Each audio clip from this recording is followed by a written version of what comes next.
Welcome back, everybody, to Two Guys and a Stack of Comics. My name is Reed. Along with me, as always, is Mike. Today, we're just going to do something we love doing. We just love talking about comic characters that we love, talking about their past, their legacy, what makes the character great. A little bit if there's been for the character. Sometimes there won't be a cinematic representations of the character, how those have been handled. In the case of today's character, that was a lot of cinematic representation. And then just kind of talk about where the character is now in comics and what we think is going well or not well. And so today we're going to dive into probably the superhero whose profile has been raised the most of any superhero, Right? maybe ever, because basically for the first almost 40 something years of his creation, he was a B or C list character. And yet in 2008, because of the Marvel Cinematic Universe, our character we're going to talk about today, Iron Man, Tony Stark became A list, up there with the likes of Batman, Superman, Iron, Overnight. Spider Man. Overnight. Crazy how much that character has risen in profile. And it's weird because when we talk about this, we'll talk about the comic legacy.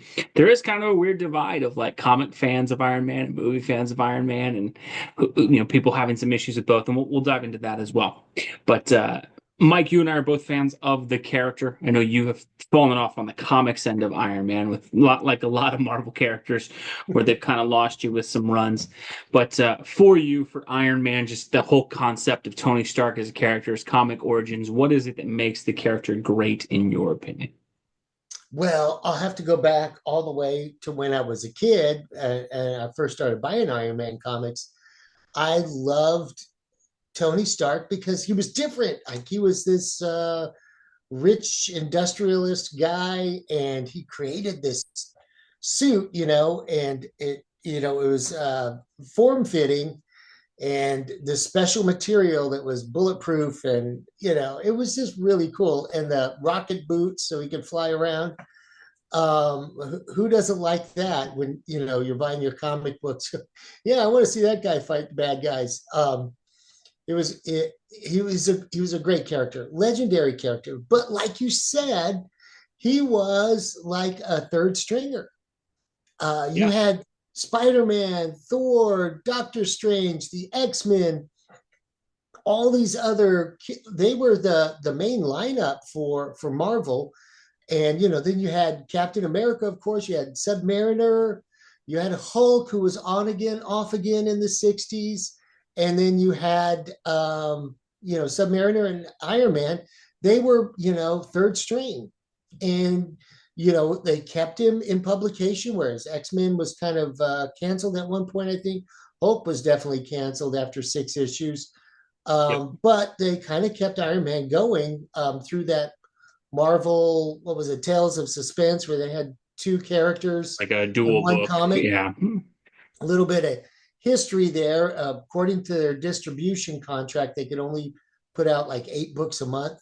And they had this whole, I mean, that was Jack Kirby's Explosion. They had this whole cast of characters. So, but Iron Man was kind of relegated to a third stringer. I loved him as a kid. I bought his comics, but yeah, he soldiered on, all the way through the 80s, and then had that famous bout with alcoholism, I think in Demon and Bottle, the 79. David McElhaney. Yeah, and Bottle it. Yeah, Yeah. yeah, which was really kind of dark and good, and foreshadowing the more adult themes to come, a few years later with Frank Miller and Alan Moore. Hmm. But I really didn't buy a whole lot of his comics in the 90s and the 2000s. But he has a great cast of characters, Pepper Potts and B. uh, Hogan. And yeah, you get the classic. It's yeah, interesting for Iron Happy. Man. Yeah. The cinematic representation of the characters, I think what most people know. I think from a comic book standpoint, like you said, he was kind of different from most characters in a couple ways. Stan seemed to design most of his characters as they were the underdogs of the story, right? Steve Rogers was, 4F and the underdog and the scrappy guy, and that was more obviously Kirby. But the Marvel method for him was he's the underdog, and the serum turns him into a hero. Spider-Man, right? Little Peter teenager Parker. who's not, the Fantastic Four, they suffer, a tragedy and they're in space, and Ben Grimm's trapped as a monster. The Hulk is a monster. almost all of the characters really had kind of almost a cursed personal life. And Tony's the opposite. Tony's the rich billionaire philanthropist.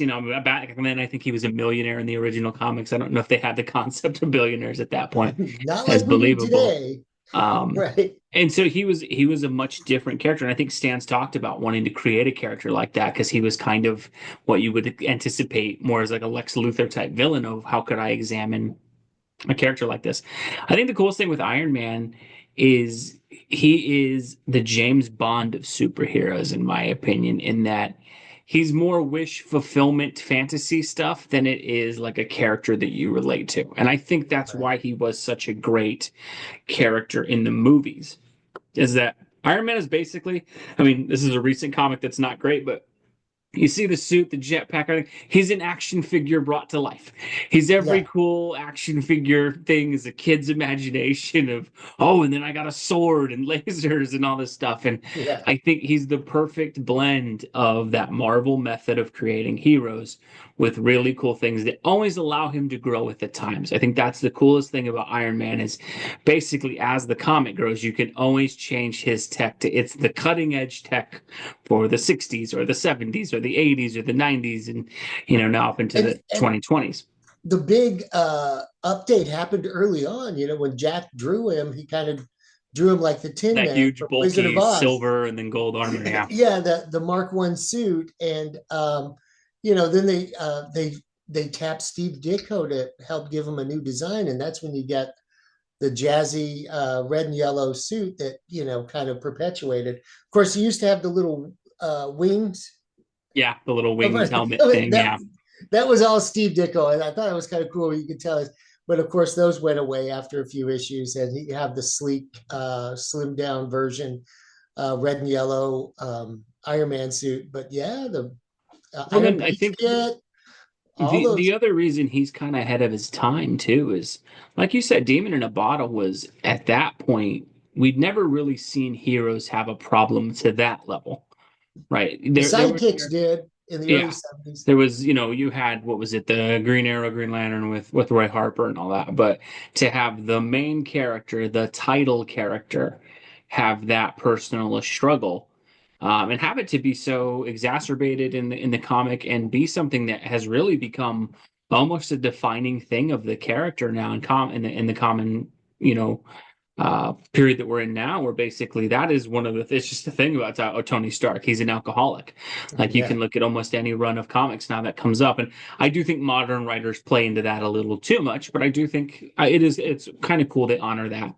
I think the other part that you look at with him, a lot of the stuff that we see now as replacement characters and things like that, that kind of started there, where you've had Rhodey get behind the mask in that period of time as well. And so he's kind of a precursor. He was almost on the cutting edge of comic books all the time. And so he almost always seems to be ahead of the curve in terms of storytelling, at least until lately. I think we get into the more controversial part of Tony Stark as a character, and that was Civil War in the comics went really hard to make Tony Stark the villain of that. yeah, Unlike the MCU, where Bucky killing his mom and dad is a pretty understandable motivation for why Tony Stark was on the side that he was on. And, you then throw in that, yeah, registering the superheroes in the movie was more presented as, hey, we need to be accountable for our collateral damage.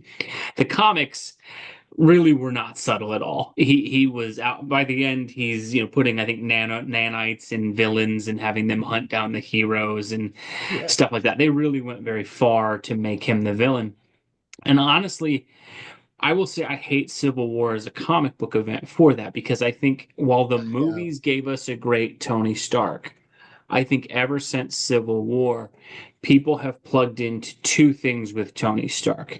He is either this incredibly flawed man who is borderline almost always closer to being the bad guy than the hero, or he is a broken man who basically apologizes for existing. And I think a lot of that started with Civil War. And this is where I think Tony Stark has suffered the most in comics. If we talk about where he is now, he's in this comic now. I think they're calling it the Insurgent Iron Man now because it's part of this Doom thing before it was the Invincible Iron Man. there's been all kinds of run. There was the Superior Iron Man where they literally had where he was a villain. The book gets renumbered and reprinted and renumbered and rebranded so often now. And basically all of the stories lately with Tony Stark, I'd say of the last decade, focus way too much on he really doesn't like being the billionaire industrialist. He's at times they make him anti-capitalist, which makes no sense for Tony Stark as a character. Again, you can have whatever position you want about capitalism. It doesn't really make sense for the billionaire industrialist Not for guy to Tony. be No, that. not for um Tony. He's and just not that guy. yeah, it's I think what's happened with Tony Stark that's sad in the comic books, and it's he is one of my favorite characters, and I'll largely credit the MCU for making the character so much cooler, in my opinion, than he ever was when I was a kid. But one of the things is he now is a character that like they just don't write as fun anymore. They always feel like they have to grapple with it's either got to be a story about addiction or it has to be about what are the problems with Tony's past and oh is capitalism bad and Tony shouldn't really be doing that. And I think that's the thing that's sad is ever since Civil War Tony has really been on this path despite having acclaimed success almost everywhere else. In the comic books, they seemingly cannot get back to the cool escapist fantasy of this. It's just a cool rich guy who builds a good suit and goes out and fight bad guys. They Yeah. almost feel like they can't do that anymore, and that's sad. I don't know if you've seen that as well, Mike, but that's been the big thing that I think is while I still read Iron Man out of loyalty to the character, I think that's the biggest thing that's been lost, in my opinion. What do you think on how they've handled him there? Yeah, you gotta understand, like, and I this is where I think the where Marvel Studios really took the good stuff from the past to build the cinematic Tony Stark. Because Downey Jr. played him so Hmm. perfectly for who we knew who he was, even though at that time in the comics, He was it was borderline a bad guy. Yeah. yeah, and but Tony's not a bad guy. And you got to be careful when you're doing your storytelling, when you have these um, massive events like the Demon in the Bottle chapter of his story. The reason it was so powerful is because it was unique, and he got over his alcoholism and moved forward. Yeah. Like he'll always be an alcoholic, but he moved Yeah, past that part of his life. but Yeah. he moved past it, and that story stood alone for 20 years. But you could revisit it, but you can't just rinse and repeat, all of this stuff. And I think the alternate universe is a place to examine Iron Man as a bad guy, but not in the mainstream. The Well, mainstream, he's it's a good not guy. even. He's a flawed character, Mhm. yes, and that makes him interesting. But he's the billionaire capitalist who's trying to do good. Well, and I think that's the thing is this is where I think Iron Man is a character who reflects the writers of the age not wanting comic books to return to their roots. And that I think they can't let go of the real world. And so for them presenting this billionaire industrialist as a good guy or an altruistic person or as always in the right or anything, they just can't let go of the real world enough to do that. And I think you Yeah, see that with so many writers now. And I'm not going to say every run on Iron Man since the movies have come out is bad. I think Matt Fraction did some interesting things with the character right around the time in 2008 when it came out. When they did the Marvel Now thing and they gave him the black and gold armor, there was some interesting stories for a little bit there. They've done so many weird things though with like I think in the comics now he's if I'm remembering correctly, they made it he wasn't actually the biological son of Howard Stark and he was actually adopted. And then they did a run where he met his mom, who was like this really weird 80s glam rock kind of celebrity. They had where he died in Civil War II, and technically it's like a regrown clone body that he's in. I think Iron Man is a character that, in all it's honesty, bad. represents all of the bad tropes of comics now in a singular character. And I think the reason for that is I do think on the comic book side, some of the writers resent him as a character and don't like that he was so successful in the Yeah. movies because he represents a person they don't like in real life. And so it's almost the books now have this feel of Tony needs to apologize for being rich. Tony needs to apologize for owning a company. Tony needs to apologize for having the advanced tech. There always needs to be some through line of why didn't he give this to poor people? Why didn't he do this? And it's so mired in 2020 politics or 2024 or 2025 real world issues that it's like this is a sci-fi-esque escapism. This is what this character is. It's this guy Like with you this said, the cutting James edge suit. Bond. Yeah, and I think that's what the MCU did so well is Yeah. it reminds me Downey Jr.'s performance in the movies reminds me of Sean Connery, Roger Moore, and some of the Bonds compared to book James Bond. Yeah. There's some similarities in the essence of the character is the same, but if you ever read Ian Fleming's James Bond, he's a little morose, he's kind of dark, he's a little more depressed, he is a little bit more of an alcoholic than the Bond in the movies. He's a lot more brutal, he's a lot more brooding, he gets a little bit depressed. Like Bond is much more of a fun, and yes, in the books he has fun and saves the day and gets cars and seduces a lot of women and diffuses bombs and all that fun stuff too. The movies kind of polished off all those rough edges and were just like, okay, cool, super spy, great cars, cool gadgets, gets girls, drinks alcohol, and we won't really touch on any of the other stuff to Yeah. the level the books do until Daniel Craig, obviously. When you look at James Iron Man, that is what the MCU kind of did is okay, let's just have fun. It's a billionaire industrialist with really cool tech who's kind of smart and savvy, and he's the smartest guy in the room, and he can get a lot of girls. And what's interesting is there was a bit in time when the movies were really, really successful. They hired Brian Michael Bendis to write Iron Man, and he did almost too much MCU Iron Man into the comics, where Tony started making jokes and pop culture references, and it felt out of place with. And I think that's the thing is, Tony in the comics right now is a character without an anchor. They don't know what the heck they're doing with him. One month he's evil, the next month he's too forgiving, the next month he's too controlling, then he's struggling with addiction again, then oh, Stark Industries is gone again. Oh, I got it back. Oh, now it's gone. Like they just don't, and that's why the comics have been canceled and renumbered and canceled and renumbered and different title here, different title there. I mean, we had Doctor Doom running around as Iron Man for a bit. They It's just need, crazy. I think for him to fix him in the books they almost need to wipe the slate clean. I almost feel like there needs to be We some say that sort all of the time, event. Reed.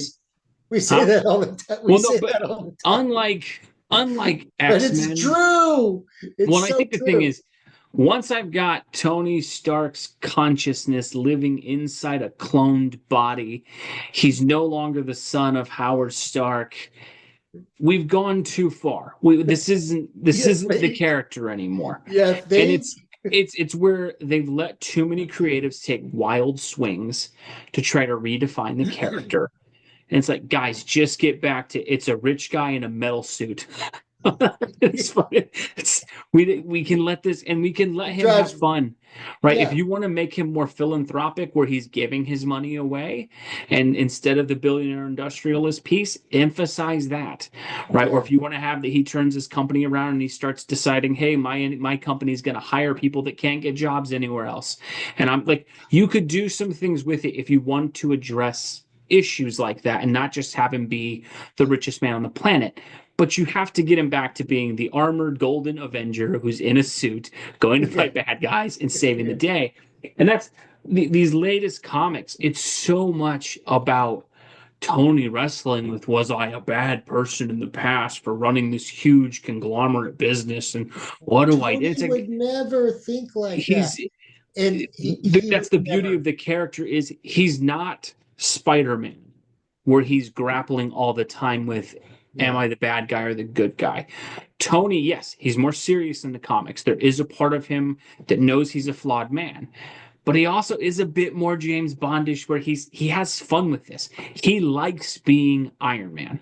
where Yeah. almost everybody else, it's a curse. Like Banner doesn't want to be Hulk. Peter No. probably doesn't really want to be Spider-Man, He's right?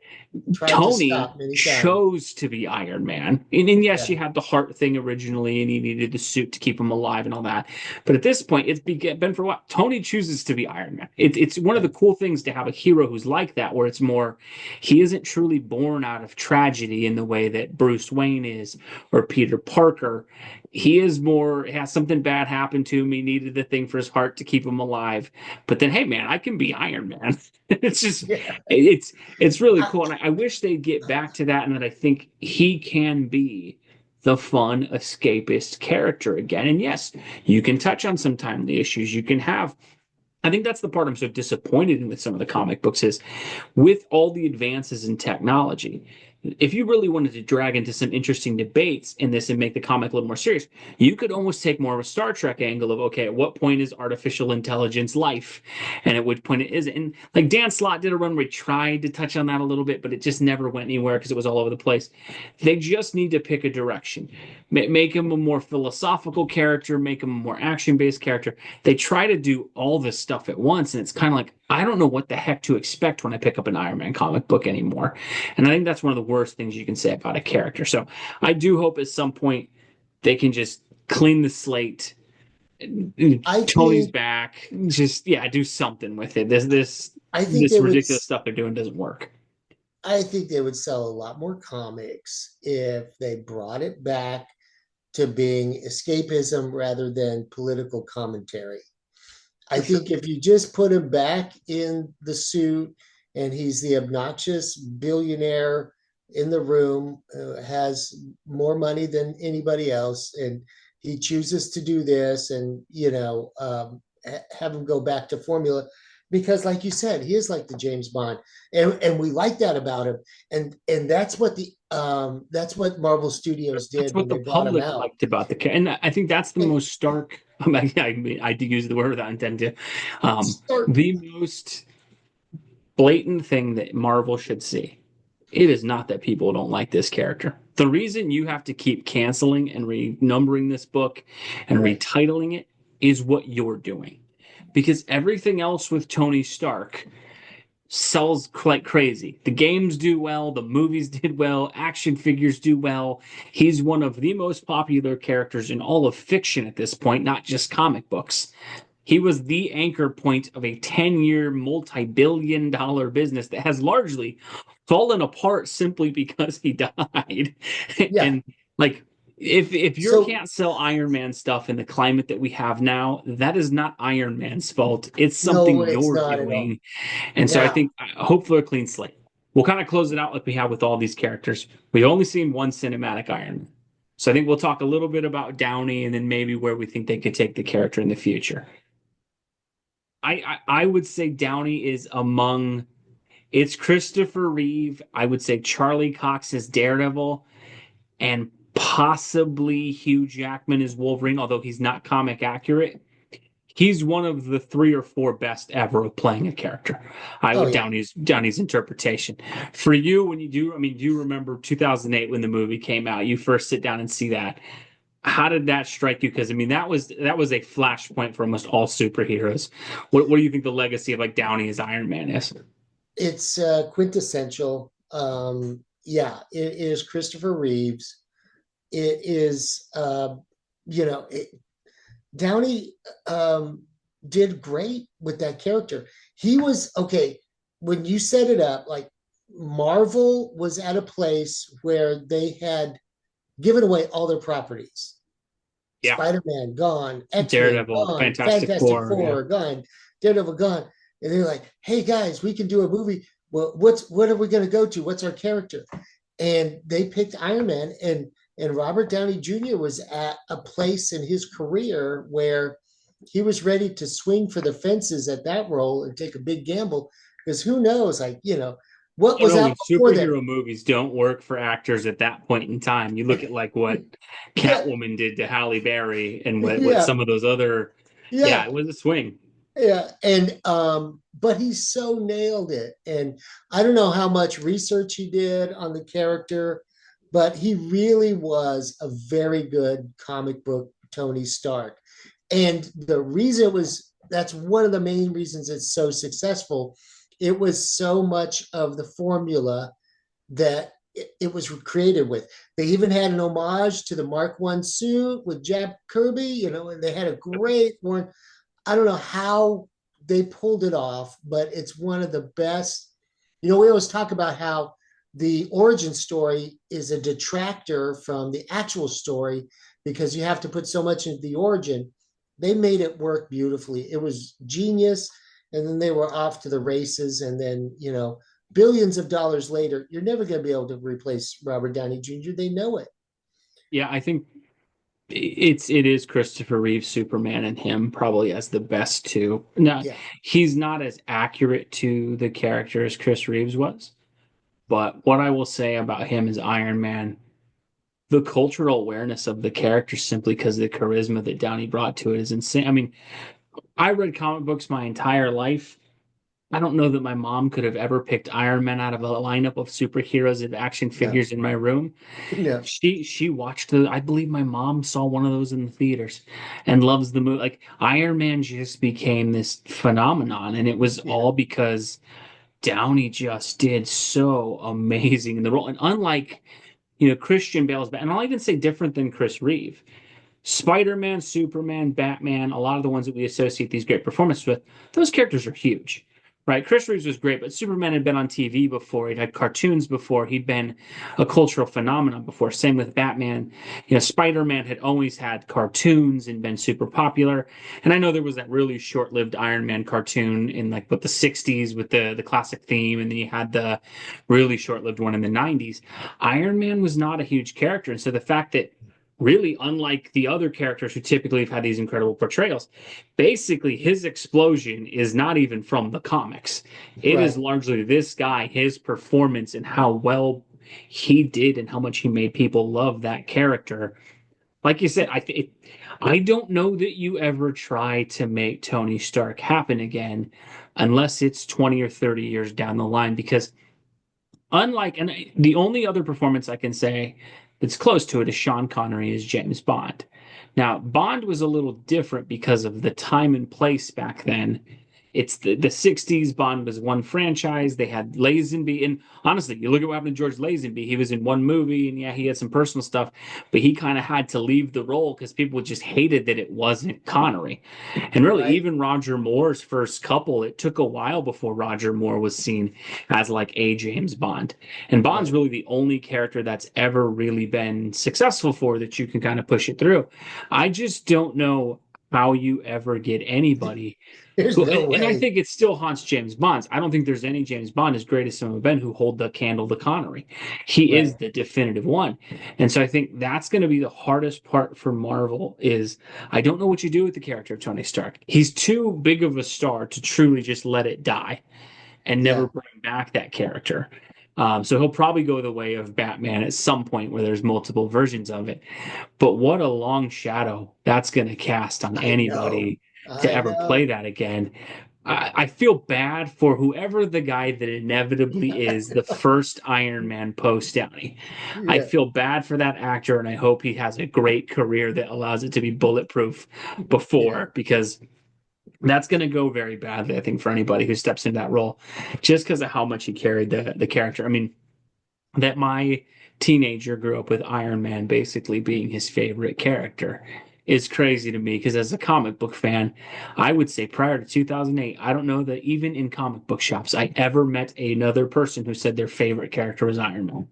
Like Probably they not. liked him. He was cool. He was in the Avengers. Everybody knew who he was. That Right. you have this even now to where my toddler runs around with an Iron Man repulsor and Yeah. Tony Stark. It's crazy what that character did, and it was really cool. I think to kind of close it out that the cinematic universe's Iron Man should be the template for the character in the comic books to bring him back. They need to bring back the fun. Yep. They need to bring back the escapism. You don't have to go full MCU with the cringy humor and stuff like that all the time. He doesn't need to be Right. making pop culture references all the time. But go back a little bit to the roots of the escapism, the tech stuff. And I think that's the coolest thing is, like you mentioned, how many artists got their crack at confining the Iron Man suit, right? You had Kirby, and then Ditko got to design ones, and later on you had Yeah. different folks. And so I think it'd be great if we get to see Tony return a little bit to it. But let us know. Let us know what you guys think below. What do you think about Iron Man? Is he your favorite character? If he's not, let us know. If you don't like the character or do like the character, what's a great run of the character that you've loved? And do you think Downey Jr.'s performance is the greatest of any superhero actor? As always, folks, we appreciate seeing what you guys think. Thank you so much for watching. God bless you, and we'll catch you in our next video. Thanks, everybody.